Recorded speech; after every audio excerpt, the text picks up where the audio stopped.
So good morning, everyone. Thank you so much for joining again for Coffee Conversations with amazing women in our community and beyond. So today is no different. So today is Candace Boyd Wiley, and I'm excited. So 9 times out of 10, I know the women that I talk to, but we just met and I'm very excited. We are social friends, but this is the first time we've had a real conversation. So so excited. So Candace is the creator and founder of FoodLoveTog. So it is a food and recipe site. It's a cooking school. It is also a spice brand. It's good. So she's going to talk about that too, but she is also, because we got to read all the things. She is a co-host of the podcast Black Girls Eating, which is awesome. And she is also diversity moderator for Indy Women in Food. And we've had Ashley Brooks on here. So we love this community. And then she's also a board member for Growing Places Indy. Again, we had Victoria who runs it. This community is awesome. This community is so connected. I'm so excited to bring Candace on. Good morning. Good morning. Thank you for having me. Oh, I'm so excited. I've kind of been trying to slide into her DMs in random places, and I finally got her. So that was, you do a lot of things. What would you say you do? And again, you're a mom, homeschooling right now because of we're still in a panorama, and she's in first grade. Tell us, what do you do? What's your day? So typically, my day starts about 8 o'clock, and my little person is an early riser. She's been an early riser since she was in the womb. So I write her daily note. I set out her breakfast because she's gonna get up and get herself ready. We've been doing this now since March of last year. She never went back into the building since we're still panini. And so that's kind of how my day starts. And then I jump on a staff call Zoom that I've had every single day since but my team is so great. I'm okay with that. I'm cool.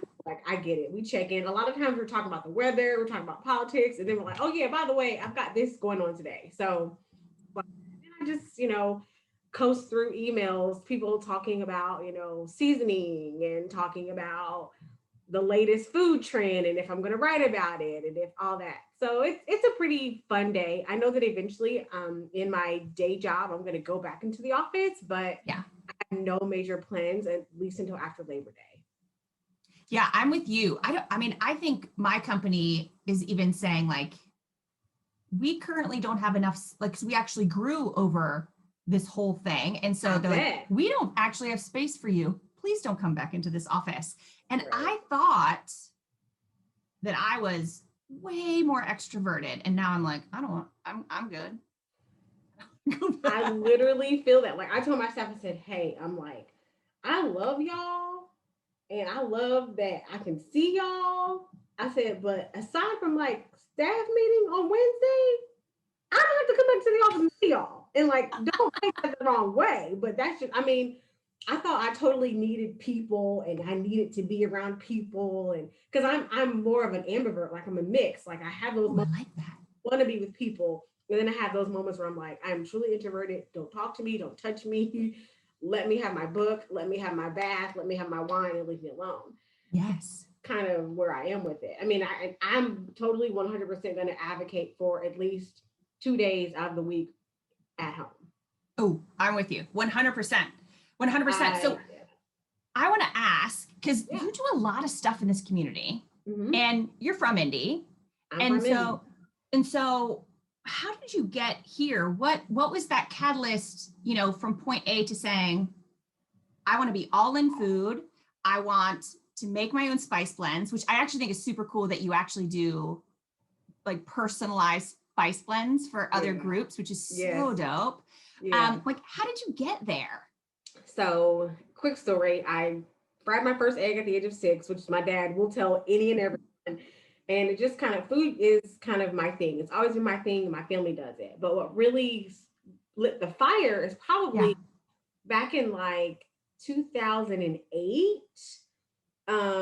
Someone asked me for a recipe for something. And I'm just I just literally routed it off. And they're like, you really need to share this. And I was always cooking, always sharing food.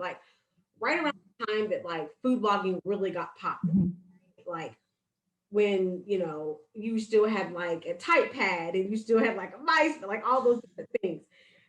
So I started sharing recipes, and like I've always made my spice blend. Like I've made this probably for 20 years. I've been making it for my dad for just about that long. And just to try to help both of my parents with their high blood pressure. So I for them, and again with that, like someone's like, hey, I really want to try this. Like, can you send me some? And I'm like, yeah. And so from there, like I literally just kind of boom. And then with cooking, learning that there were kids that were not taking home ec. Like it blew my mind. Like when I went to like my sister's graduation, and I'm like seeing all these kids, and they're naming like all these different activities, all these different groups. And I'm like, where's like the cooking stuff and all? They're like, nobody does that in school anymore. And I'm like, what? And then like I met someone who couldn't make rice on the stove, and it stressed me out completely. I'm like, what do you mean you don't know how to make rice? I'm like, it's 2 parts liquid, 1 part rice. Like, what? They're like, yeah, no, I have a rice cooker. And I'm like, what? Like, so that's really how it started. And so I started the cooking school probably back in 2012, maybe. Okay. And kind of just started working with groups and organizations here in the city. Like Flutter House, like gave me my first shot. Like they started letting me work with their senior community. Yeah. Or they had like the huge farm that they have now. They had a garden on the back of the building. And so they would just glean like all the different produce from there. And so they would let me come in, whatever the produce of the week was, I would make a dish with that produce for their senior. Cool. So that's how it started. And then other schools started working out with me. And then my friends were like, hey, my daughter's having a birthday party. Can you do a birthday party with them? And that's literally how cooking school got formed. So it's literally been like me being at the right place at the right time. Yeah. It just kind of exploding from there. Well, and more than that, I mean, there are people that would be like, oh, this is a good idea, and then phone a friend. Right. Like you literally, it is a bit different, people like you that are like, well, I'm just going to do it. Like people need it. I'm just going to do it instead of, again, phoning it in. Like that's amazing. Yeah. And a big shout out to Flair House. I bought your spice from Cleo's. That when I used to go into the office, because where my son's school is to downtown, past the bodega. So that was my morning coffee spot. So I really kind of missed that like normal commute. Yeah. So I want to talk real quick about, because we have so many things to hit on before we get to some of those other questions. So tell us about this podcast, because you're doing it with Tenoria Askew, who's also fucking awesome. And one of the days I'll like get brave and like slide into her DMs too. But like, how did this come about between the two of you? And like, what's your point for this podcast? Yeah. So Tenoria and I met when she was on Master Chef. And my cousin was like, you really need to, meet with her. So I was rooting for her anyway. Before I knew who she was, I was rooting for her because one thing about me, if there's a Black girl in the room, I'm the Black girl from the top. I mean, from the top of the roof, I'm shouting for her. And so I slid into her DMs and was like, hey, I'm a fan of yours. Can I send you some spices? And she's like, absolutely. And so then I didn't realize that my cousin already got her some. Like, so she already had some. So we literally met virtually. And then we connected offline and met in person and basically became besties. Yeah. And we were like, hey, we love food. We love to eat. We want to share. We, have moderated Indie Women in Food together. That started our fascination with talking about food and things. And so Black Girls Eating is the culmination of Black girl magic, unseasoned food, and justice. And so that is what we talk about. So Tenoria is also an amazing diversity expert. And I am just, a lover of people, and I'm always going to stand for women and the community. And so that's how we started. And it's our baby. We love it. We love it. It's so good. I'll make sure that I link to it here too as well, because it's so great. Okay, so one more thing I want to hit on is, can you just touch on Indie Women in Food briefly? Because you mentioned it a couple times, are the diversity moderator. Tell everyone what that kind of is. Because I think Indie Women in Food just started when I had Ashley on, so we didn't touch on it too much, but I'd like to know a little bit more about it. Sure. So it's a community of women that are in the Indy area that are food producers, that are restaurant owners, that are food photographers. There's all these different women that work in food in some sort of capacity. So whether it's front of the house, back of the house. And it was started out just kind of as a Facebook group, and it grew into public facing events. So where we would normally have like a panel of women who are in farming, or a panel of women who are in front of the house, or what it means to be LGBTQ in the food industry. And so we had all these different events before the panini, and we would get together and talk and sometimes share food and support other women owned businesses. Yeah. And it's amazing. And so I get to moderate those events, and I get to engage with the community that way. And I love it. And we literally were just talking on email a couple weeks ago. It's like, we need to get together. Like, Yeah. we need to figure out how we can do this safely. So we're gonna be back. It's just a matter of doing it safely and making sure all can, support each other that way. Oh, I can't wait for people, because I know that people are gonna Google all of those things. So all I'm of so the things. excited. All the things. And we'll link all of those IGs in the final slide as well. So okay, so we did talk about, first grader at home. Yes. That's real life.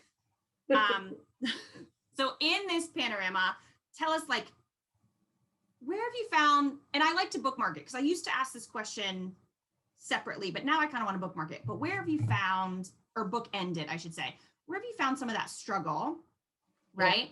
Yeah. And that can be in this time or also in business. And where have you found that joy and delight? So let's bookend the two. Yeah. So the struggle obviously is, being all the things to one little person, which, the hard part for me was having her first experience into big school in this, right? Yeah. So you go to kindergarten, you get all the way through the end of kindergarten almost, and nope, you go home and you never go back. Like, her last was her birthday party in her class. Literally, that was her last day at school, and she never went into the building. So like having that struggle, and then just dealing with all the things of like being with your kid all the time. Like all the time. That was really tough. But like, I've learned so much about her. Yeah. How she's grown. In terms of business, the hard part, like, I went into the pandemic really worried about how my business would be able to perform. Yeah. And luckily, I found other innovative ways to be FoodLoveTog, right? Yeah. We're not doing public facing events. I'm not going into someone's house and cooking with them. I'm not going to one of the CFI schools and doing cooking classes with their kids. So what do? Okay, we have Zoom, right? Boom. Like, that's kind of how it came out for me. It's like, okay, I have to be innovative. I have to find a way to recreate, something, or I'm going to be in this creative slut, and I'm just going to like, how can I get this out? Because you have all these ideas, right? Right. To find a way to get them out. So finding that joy and knowing that I'm still creative, knowing that all of my creativity has not been just to be learning how to make a great PB&J.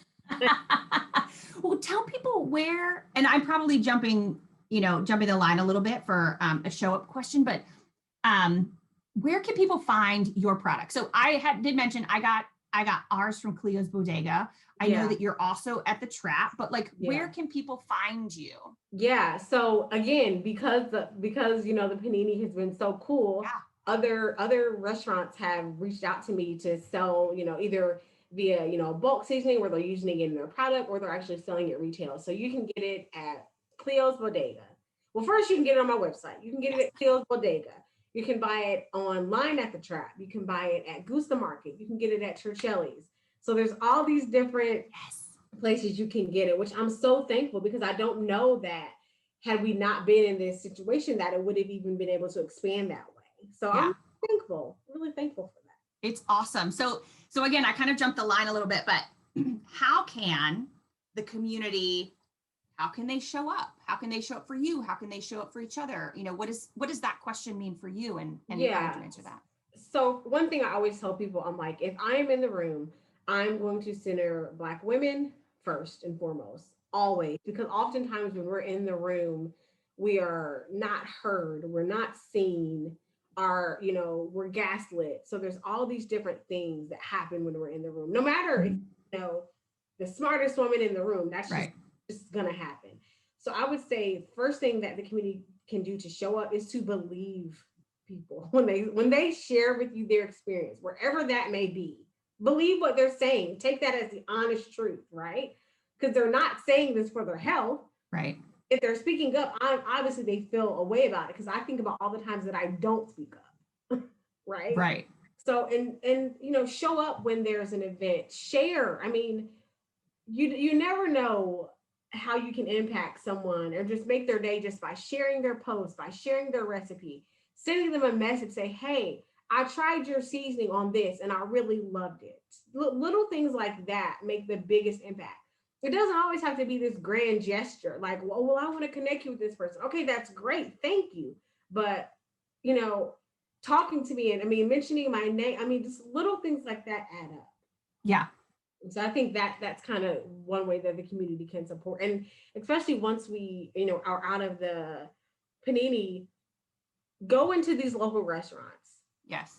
Spend your money with them, get your catering through them. Grandma's having a 90th birthday party. Okay, you don't have to cook all the food this time. Go to these local restaurants and please spend, because we're not going to last if we don't. Right. Right. Here we are we think we're on the end of this thing. Right. Still all these different things that are being impacted. So, and lastly, get off your butt and go vote. Get off your butt and go vote in every single election. Not just the big ones. You have to vote in the small ones too, because it's those little things like that county judge that has been sitting in the seat for 50 years, but he's racist and yeah. politics. Like, think about things like that. So school boards. Yeah, school board yes. elections, like stuff like that. Like it's things like that makes that make a big difference for us, the small fries, right? Yep. Like what they're doing with IPS and the busing and all that. Like it just yeah. So just, those are things that I would say that you can do. I love that. So always the big question kind of at the end, when all is said and done, and obviously you're a mom, you're a business owner, you're a Black woman in Indianapolis, like, how do you want to leave your trace on our community, on more than our community? Yeah.